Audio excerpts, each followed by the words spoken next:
Welcome. Today we explore Law 241 of August 7, 1990, a cornerstone of Italian administrative law. This law introduced new rules for administrative procedures and the right of access to administrative documents. Its main goal is to ensure transparency, efficiency, and fairness in public administration. Throughout this video, we'll break down the law's key principles, how it affects citizens and businesses, and why it remains so relevant today. Let's start by understanding the general framework and the spirit behind this important legislation. Law 241 establishes that all administrative actions must pursue the objectives set by law, guided by criteria such as efficiency, effectiveness, impartiality, publicity, and transparency.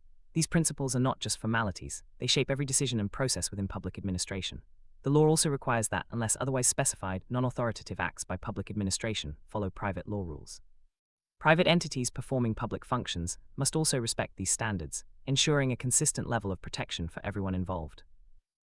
Key feature of Law 241 is the prohibition against making administrative procedures more complicated than necessary. The administration can only add steps if there are extraordinary and well-justified reasons, especially during investigations. This protects citizens and businesses from unnecessary bureaucracy and delays, making the system more user-friendly and responsive to real needs. The law emphasizes that relationships between citizens and public administration should be based on collaboration and good faith. This means both sides are expected to act honestly and constructively, aiming for solutions rather than conflicts. Such an approach builds trust and helps resolve issues more efficiently, benefiting everyone involved. Public administrations are required to conclude every procedure, whether started by a citizen's request or by the office itself, with a clear expressed decision. If a request is clearly inadmissible or unfounded, the administration must still issue a simplified decision, briefly explaining the main reason. This ensures clarity and accountability in every case. Law 241 sets strict time limits for administrative procedures. Generally, state administrations and national public bodies must conclude procedures within 30 days, unless other laws specify different terms. In more complex cases, the maximum time can be extended up to 90 or, in rare cases, 180 days. These deadlines are designed to prevent endless delays and provide certainty for citizens and businesses. Promote transparency. Administrations must publish the actual time taken to complete major procedures on their official websites. This allows the public to compare real performance with legal deadlines, encouraging better service and accountability. Such openness helps identify bottlenecks and areas for improvement. If a procedure isn't completed on time, the responsible manager or official faces consequences. Delays can affect their performance evaluation and may lead to disciplinary or financial accountability.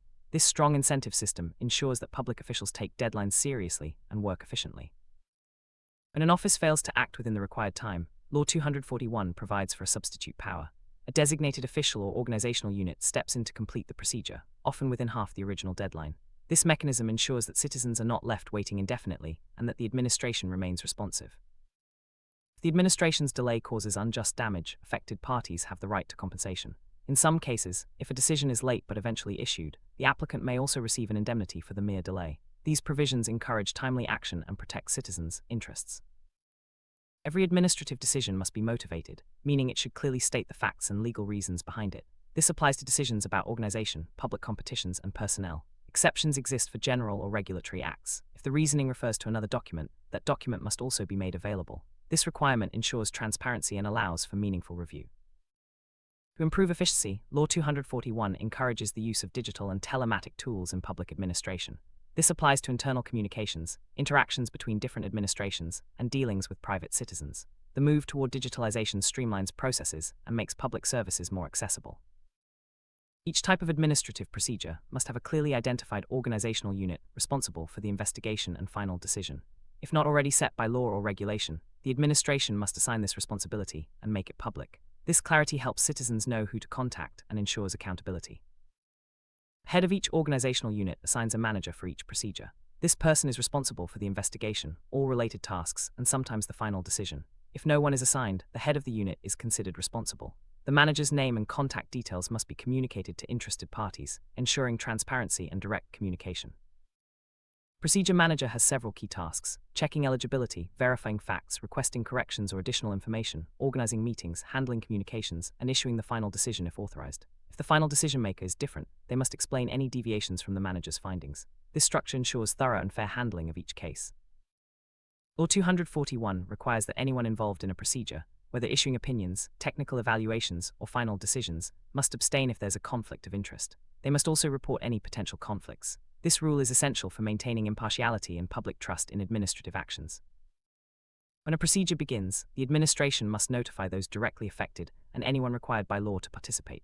If the decision could harm other identifiable parties, they must also be informed. This communication ensures everyone has a chance to participate and defend their interests. Notification of procedure initiation must include key details: the competent administration, the subject of the procedure, the responsible office and person, deadlines, available remedies, and how to access documents. If the procedure was started by request, the date of submission must be included. This transparency helps everyone understand their rights and obligations. Any individual or group with a public or private interest that could be affected by the decision has the right to intervene in the procedure. This includes associations and committees representing broader interests. Such participation ensures that all viewpoints are considered before a final decision is made. Participants in the procedure have the right to view documents and submit written statements or evidence. The administration must consider these inputs if they are relevant. This process ensures fairness and allows for a more informed and balanced decision. The administration plans to reject a request. It must first inform the applicant of the reasons. The applicant then has 10 days to respond with observations or documents. This exchange suspends the deadline for the procedure. If the administration still rejects the request, it must explain why the applicant's arguments were not accepted. This process ensures transparency and gives applicants a fair chance to address concerns. The administration can enter into agreements with interested parties to define or replace the content of the final decision, provided third-party rights and public interest are protected. These agreements must be in writing and motivated, following civil law principles where applicable. If public interest changes, the administration can withdraw from the agreement but must compensate for any resulting damages. In granting subsidies, contributions, or other economic benefits, the administration must first set clear criteria and procedures. Each decision must show that these rules were followed. This ensures fairness and prevents arbitrary or discriminatory distribution of public resources. Not all administrative activities are subject to participation rules. For example, the issuance of regulations, general administrative acts, planning and programming follow their own procedures. Tax procedures and certain special cases are also excluded. This ensures that participation requirements are applied where they are most relevant. Service conference is a meeting where all public interests involved in a procedure are examined together. It can be called by the leading administration or upon request. For complex projects, a preliminary conference may be held to clarify requirements before a final application. This tool helps coordinate multiple agencies and streamline decision-making. Service conferences can be held in simplified, asynchronous form or simultaneous, synchronous meetings. The simplified version uses digital communication and strict deadlines for responses. If consensus isn't reached, a synchronous meeting is held to resolve outstanding issues. This flexibility allows for efficient coordination among different administrations. A final decision from a service conference replaces all individual approvals required from different agencies. If all agree, the decision is immediately effective. If there's qualified dissent, the decision's effectiveness is suspended until remedies are explored. This mechanism speeds up complex procedures involving multiple authorities. If an administration disagrees with the conference's decision, it can file an objection with the Prime Minister within 10 days. Meetings are then held to seek a shared solution. If no agreement is reached, the issue goes to the Council of Ministers. This process ensures that all concerns are addressed before a final, binding decision is made. Public administrations can always make agreements with each other to manage activities of common interest. These agreements must be signed digitally and follow the same rules as agreements with private parties. This fosters cooperation and efficient use of public resources. Consultative bodies must provide mandatory opinions within 20 days of receiving a request. For optional opinions, they must inform the requesting administration of the timeline, which cannot exceed 20 days. If deadlines are missed, the administration can proceed without the opinion. This ensures that consultative processes do not cause unnecessary delays. When technical evaluations are required, the responsible official must request them from qualified bodies. If the original body does not respond within the set time, another qualified entity or university may be asked. This ensures that technical requirements do not block the procedure indefinitely. If an administration or public service provider does not respond to a request for approval, consent is assumed after 30 days, or 90 for certain cases. This rule prevents one agency's inaction from blocking the entire process, ensuring smoother cooperation between public bodies.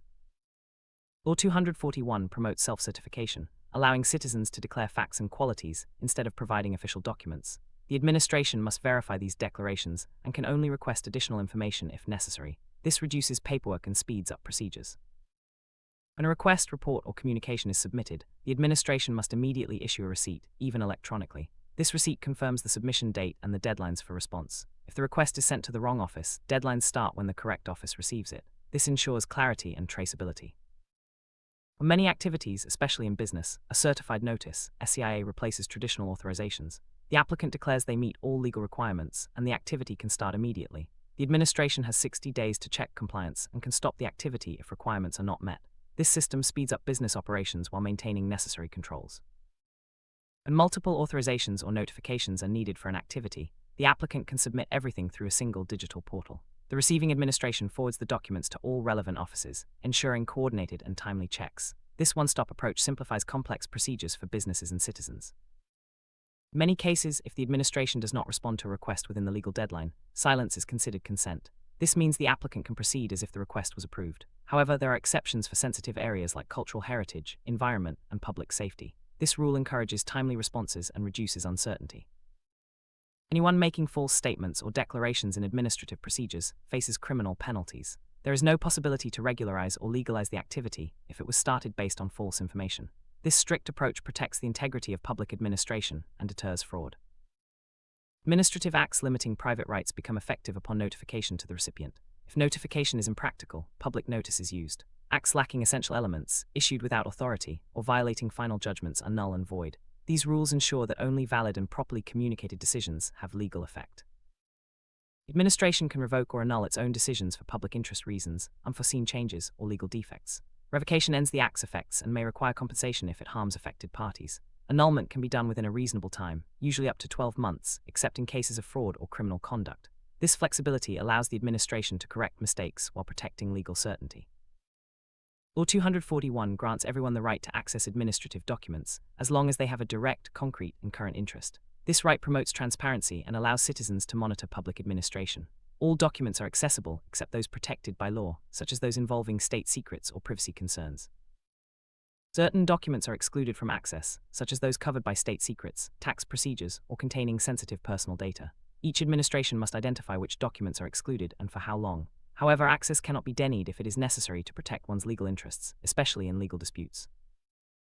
Access documents, a motivated request must be submitted to the administration that created or holds the document.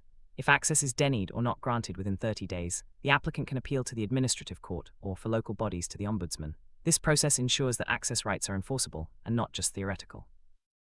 Special Commission at the Prime Minister's Office oversees access to administrative documents. It monitors implementation, resolves disputes, and issues annual reports on transparency. The Commission can request information from all administrations, except for state secrets. This body plays a key role in upholding the law's transparency goals. Law 241 applies to state administrations, national public bodies, and public companies. Regions and local authorities must adapt their own rules to meet or exceed the law's standards. Essential rights include participation, clear deadlines, responsible officials, and access to documents. This ensures a uniform level of protection and transparency across all levels of government.